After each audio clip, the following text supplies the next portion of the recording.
এখন ত্রিপুরার ত্রিস্তরীয় পঞ্চায়েত নির্বাচনে আগামী আগস্ট মাসের প্রথম সপ্তাহে তাদের মেয়াদ শেষ হয়ে যাচ্ছে। বর্তমান যে পঞ্চায়েত কাজ করছে, স্বাভাবিকভাবে কমিশন থেকে আমরা উদ্যোগ নিয়েছি যাতে ডিউ টাইমে ইলেকশন করা যায়, অর্থাৎ ফার্স্ট উইক অফ আগস্টের মধ্যে যাতে পঞ্চায়েত ইলেকশন কমপ্লিট করা যায়।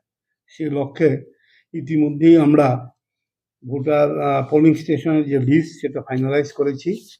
আপনারা জানেন 2650 পোলিং স্টেশন আমাদের 35টি ব্লকে প্রয়োজন হবে, সেটা অলরেডি আইডেন্টিফাই করা হয়েছে।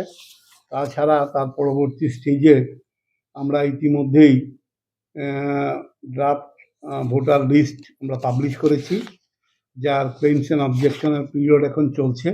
আগামী 24 তারিখ এটা ফাইনাল করা হবে। এই ড্রাফট রোল অনুযায়ী আমাদের ভোটার সংখ্যা হচ্ছে 12,95,086 জন। এখন ফাইনাল হবার পর এটা কম বেশি যা হয় সেটা হবে। তাছাড়াও আপনারা জানেন এইবারের নির্বাচনে আপনার গ্রাম পঞ্চায়েতে টোটাল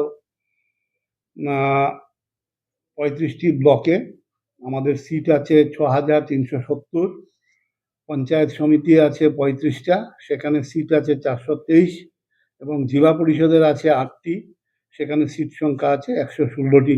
এগুলির জন্যই নির্বাচন অনুষ্ঠিত হবে। নির্বাচনী হিসেবে যে কাজগুলি করা প্রয়োজন সেগুলি আমরা ইতিমধ্যেই করছি। 24 তারিখে আমাদের লিস্ট ফাইনাল হবার পরে আমরা স্টেট গভর্নমেন্টের সঙ্গে কনসাল্ট করব for finalisation of the date. Commission থেকে প্রপোজাল থাকবে লাস্ট পার্ট অফ জুলাই আর ফার্স্ট পার্ট অফ আগস্ট, যাতে আমরা ডিউ টাইমে এই ইলেকশনটা করতে পারি। আমাদের প্রস্তুতি চলছে সব দিক থেকেই। আমরা আশা করছি স্টেট গভর্নমেন্টের অ্যাপ্রুভাল পেলে আমরা সেটা করতে পারবো।